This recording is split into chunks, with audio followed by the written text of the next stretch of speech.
Bom dia, meu nome é Patrícia, eu faço parte dessa equipe que coordena esse processo, com muitas outras pessoas, os gestores das UCs, a equipe dos SEDES. Queria ressaltar que para essa oficina especificamente a gente teve bastante apoio da equipe da APA, né? Os meninos ajudaram aqui a gente a estar pensando tudo isso e montando parte dessa oficina. Eu queria agradecer especialmente aqui, né, ao pessoal da equipe da APA.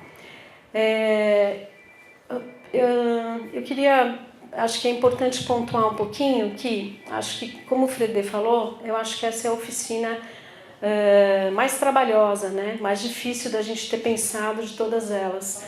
A valoração ambiental e turística, a gente teve uma dificuldade talvez que era uma coisa muito técnica, talvez a dificuldade era passar isso, né, para todo mundo, numa linguagem que fosse acessível, que todo mundo entendesse o que a gente queria dizer com aquilo.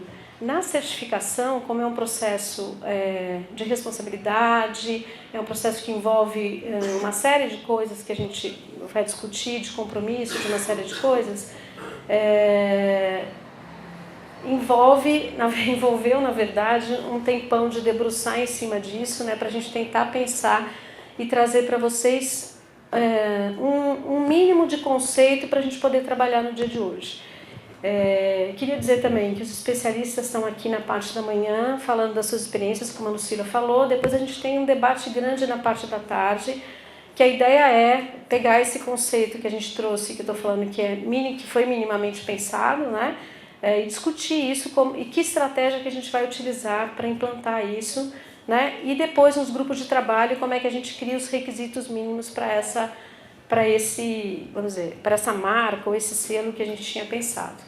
E eu espero que a gente chegue no final do dia com esse objetivo da oficina cumprido. Pode passar, Júnior, por favor. Qual que é na verdade, isso aqui é um pouco o que a gente quer de maneira geral, né, para o Litoral Norte, e um pouco do nosso, a gente chamou de marco referencial. Eu não sei exatamente se esse é o melhor termo, mas de qualquer forma, o que seria, o que a gente gostaria, né? Diferenciar no mercado serviços e produtos turísticos que se associam a requisitos de práticas sustentáveis e ao mesmo tempo valorizem e reafirmem a identidade territorial da região. Essa coisa de valorizar e reafirmar a identidade territorial da região é o que eu acho que é a nossa grande discussão, ou seja, a gente tem uma série de certificações, depois até nas transparências a gente vai ver. Mas como é que a gente transforma esse assunto de certificação, como é que a gente valoriza, transmitindo, né, nessa marca ou comunicando a identidade dessa região que a gente está? Que esse eu acho que é o grande desafio, né? Não é simplesmente copiar uma marca para certificar um determinado produto ou adotar uma norma. Na verdade, acho que tem um quesito a mais aqui, né, que vem sendo discutido, que é como é que a gente agrega essa nossa identidade em qualquer marca que a gente for utilizar ou montar, ou sei lá. E aí acho que a gente faz parte da nossa discussão. Essa é uma discussão que não começa hoje, né? Acho que vale a gente também dizer do contexto do Litoral Norte. Essa é uma discussão que começou há bastante tempo, né? Eu me lembro que no programa de ecoturismo, muitos anos atrás, a gente já discutia a questão da certificação, já foi, sei lá, pensado nisso. Então, ao longo do tempo, em muitos momentos se pensou isso, outras pessoas também devem, com certeza, né, ter pensado em conceitos semelhantes. A gente, na verdade, no começo dessas nossas oficinas, no começo do processo, contratou uma pessoa como é que foi o processo? Essa pessoa foi contratada na primeira oficina, ela fez uma consulta aos gestores das unidades de conservação do que seria essa identidade da região, né? Eu confesso que a gente não fez uma consulta ampla naquele momento, porque era uma coisa para a primeira oficina, ela nem tinha sido realizada ainda, então também a gente não sabia muito bem. Processo participativo a gente vai montando, né? E aí vai vendo, e a partir do momento que ele está sendo montado, a gente vai adaptando, né? Também a participação, as demandas e tudo mais. Então, a gente naquele momento não tinha muito nem vocês participando aqui. Então, o que a gente fez? A gente consultou as unidades de conservação do que seria essa identidade E essa pessoa, então, que era ex-aluno do MBA do SEDES, montou várias marcas que ele, com esses conceitos. E aí o que a gente fez? A gente fez uma brincadeira, que não necessariamente é esse o selo, não estou dizendo que é isso, mas estou dizendo, a gente fez uma brincadeira tinham 5 possibilidades, a gente colocou no site do SEDES, as pessoas votaram, e a marca, o logotipo, a marca, o símbolo que foi mais votado foi esse, que chamava Reflexo, né? Que era a montanha e o mar aí. Oi? Bom, tá bom. Eu posso refazer. Se eu peguei a votação lá e li isso. Bom, mas enfim, podemos até... E não importa, na verdade isso é um exemplo, tá? Tem outras marcas que a pessoa elaborou e tal, enfim. A gente tem um contraste, né? A gente tem a existência de comunidades tradicionais isoladas, a gente tem o veranismo, a gente tem o turismo e agora a gente tem uma série de novos empreendimentos também que estão sendo colocados grandes, né? Como pré-sal, ampliação do porto e tudo mais. Então essa é a nossa forma de uso da terra também trazendo como questão social. Pode passar. Questão econômica. A gente tem vocação para o turismo, obviamente, senão a gente também não estaria aqui, né, discutindo essas 8 oficinas. E a gente tem um novo ciclo econômico, né, e novas articulações, por exemplo, com a questão da produção de petróleo e gás, que é um novo ciclo econômico que está sendo colocado, né, de maneira mais significativa para a região. Pode passar. O que é um selo? Né? E aí a gente ficou nessa coisa da discussão do selo, do rótulo, da certificação, aonde começava um, parava o outro, e depois a gente acabou concluindo que a gente não precisava, talvez, esmiuçar essa discussão aqui, porque talvez confundisse, inclusive, mas aí o que a gente trouxe, então? O que é um selo, na verdade? A rotulagem, né? É uma marca que comunica, né? Produtos, serviços, processos que destacam-se comparativamente de outros presentes no mercado, atestando um diferencial. Esse diferencial pode ser, por exemplo, de qualidade, quando a gente está falando de serviços, pode ser ambiental, pode ser econômico, sociocultural, pode ser segurança, enfim, pode ser uma série de coisas. Então, a gente tem muitos selos, os primeiros selos, tem alguns selos que são bem antigos, né, que eram selos da certificação ambiental, principalmente. Ali tem 2 exemplos, um do Canadá e outro dos Estados Unidos, que certificam produtos, né? E esse de baixo certifica também a educação ambiental. Pode passar. O que é um selo de turismo sustentável? É uma forma de garantir que produtos e serviços turísticos cumpram com requisitos de sustentabilidade. Pode passar. Aqui, na verdade, é uma imagem, na verdade, um esqueminha de como é que pode se dar o processo de certificação. Então, a gente tem o início da atividade turística com informalidade, a gente tem como base, o ponto de partida, a formalidade e a legislação, né, para começar a discutir normas, requisitos, certificação. Então, como benefícios para os consumidores, acessos e serviços associados à conservação ambiental e responsabilidade, né? Os consumidores passam a ter acesso a esse tipo de serviço, possibilidade de opção por produtos e serviços de qualidade, orientar o consumidor na escolha dos produtos com diferencial, né? Turístico, ambiental, social, seja lá qual for, e estimular a consciência ambiental nos consumidores. Pode passar. Aqui a gente tem os benefícios para os prestadores de serviço e produtores. Primeiro, a possibilidade de formação de uma rede de negócios em turismo sustentável. E a gente vem discutindo bastante com as unidades de conservação, e é uma coisa que eu sempre gosto de colocar, que é o seguinte: a gente tem vários exemplos de outros países que utilizam a conservação da natureza como um negócio alavancador da região. E eu acho que a gente tem todas as características do mundo para se encaixar, tem todo o potencial para a gente se encaixar também nesse, me fugiu a palavra. Nesse contexto, pronto, obrigada então. Então, eu acho que isso também está ligado, a formação de uma rede de negócios de turismo sustentável está ligado a esse aspecto da gente pensar em negócios da conservação. Que mais? Provisão de informação propiciada pelos selos permite à população comparar o desempenho de diversos produtos no mercado. Então você tem e o dano ambiental que cada um deles provoca. Se o consumidor tiver informação suficiente e confiável, ele diferencia os produtos de baixa qualidade dos de alta e pode ter disposição para pagar um extra pelo produto de alta qualidade, de melhor qualidade. Pode passar. Valorização dos produtos, possibilidade de disseminação da informação, faz com que o desempenho da empresa e da operadora ou do produtor melhore devido ao temor de ser considerada de baixo desempenho. Então, se você tem produtos no mercado certificados, quem não é certificado se sente incomodado, né, por ter baixo desempenho. Pode passar.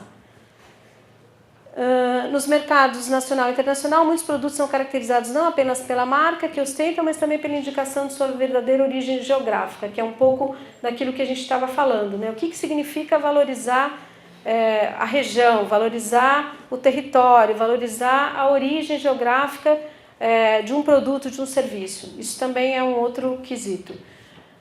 Gera vantagem competitiva para os empreendimentos, facilita o acesso a novos mercados. Eu acho que... benefícios para os UCs, para as unidades de conservação. Divulgação da importância das informações das unidades de conservação, né, e a importância da conservação da natureza, das tradições do território. Os produtores, prestadores de serviços e artesãos difundem as unidades de conservação, porque tem um trabalho em parceria, junto, né, e constroem junto isso. Práticas ambientais sustentáveis menos impactantes no ambiente. Conservação como um negócio, que era aquilo que eu estava dizendo, ressaltando ali, porque eu acho que para mim é meu, vamos dizer, é meu mote, para estar aqui falando dessas coisas há tanto tempo. Contribui para a conservação da biodiversidade e auxilia na manutenção da qualidade ambiental dos atrativos turísticos. Próximo. Benefícios para a região como um todo.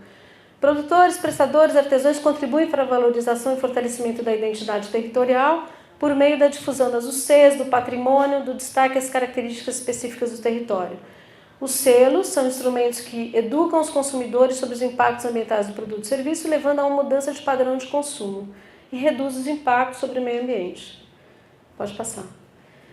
Consumidores, ao considerar as informações contidas no selo, dando preferência a produtos certificados, podem contribuir para a eliminação de atividades ilegais, predatórias, de alto impacto, etc. Geração de renda para o polo receptor. O que mais? Diminuição das emissões efluentes da disposição de resíduos, maior qualidade de produtos e serviços diminuindo impactos ambientais e sociais, promove o respeito à legislação e à legislação de forma geral e estimula boas condições de trabalho. Eu vou estourar o tempo. Condições comuns aos processos de certificação. Tem algumas coisas importantes de destacar. Primeiro, certificação é voluntária. Ninguém obriga ninguém a se certificar. Tá? Se eu tenho um selo, né, que me interessa para agregar valor no meu produto, no meu serviço, eu então me disponho a ser certificado. Acho que isso é uma coisa importante. Ninguém obriga. Ninguém aqui quer obrigar ninguém, né, a se certificar. É um processo, né? Precisa ter idoneidade da instituição que é certificadora. Alguém acredita num selo que tem uma instituição que não tem credibilidade no mercado? Né? Não dá. Então, na verdade, isso também é uma coisa importante. Quem vai acreditar o processo precisa ter, ser, no mínimo, instituída por lei, aceitação social e tem que ter credibilidade. O que mais que é importante falar? Deve ter normas e padrões, né? E já estourou meu prazo. Prazo de validade, transparência no processo, envolvimento, capacitação, enfim. Essas são condições comuns para todos os tipos de certificação. Vamos passar.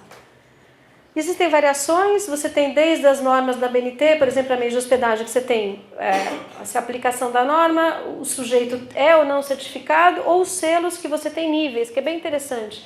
Então você não exclui ninguém, na verdade. Você tem, sei lá, requisitos mínimos que você deve cumprir, depois você tem outros requisitos, você pega um selo de outra cor e tal, até chegar ao final do processo com todos os requisitos cumpridos. Eu acho bem interessante isso.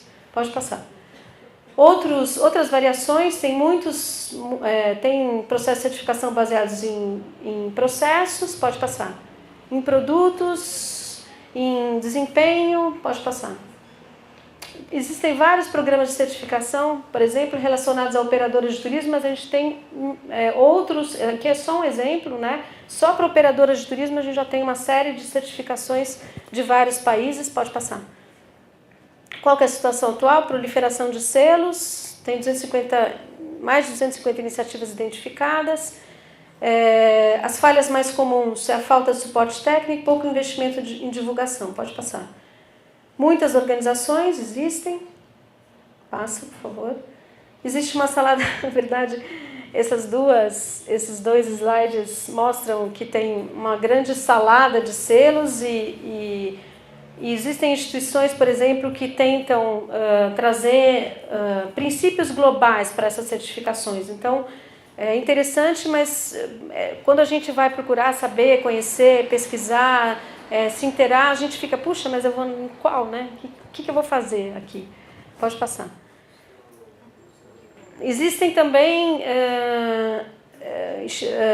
eventos, instituições, documentos que tentam discutir, nivelar princípios e conceitos para essas certificações de turismo sustentável. Esse foi uma primeira tentativa. Pode passar. No Brasil tem várias já iniciativas, essas iniciativas foram feitas inicialmente pela sociedade, então você tem códigos de conduta, cartilha, boas práticas, um exemplo é Roteiros de Charme, né, que é da Associação de Hotéis Roteiros de Charme, você tem certificação da BIH, você tem do IH que tentou trabalhar com qualificação profissional, né, certificação de pessoas, que eu também acho bacana, mas super complicado, pode passar. E depois, desde 2002, você tem outros, foi evoluindo isso e a gente teve outros tipos de parceria público-privada, com integração internacional, enfim. E aí se cria o programa de certificação em turismo sustentável que dá suporte para várias instituições que conjuntamente querem trabalhar com certificação. Pode passar. Então, acho que um marco, né, é a norma 15.401 de meios de hospedagem, que foi construída no processo participativo pelo Programa Brasileiro de Turismo Sustentável com várias parcerias. Pode passar.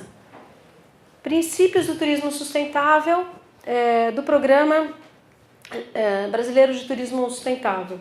Respeitar a legislação vigente, garantir os direitos das populações locais, conservar o ambiente natural e a biodiversidade, o patrimônio cultural e os valores locais, estimular o desenvolvimento social e econômico nos destinos, garantir a qualidade de produtos, processos e atitudes e estabelecer o planejamento e a gestão responsáveis.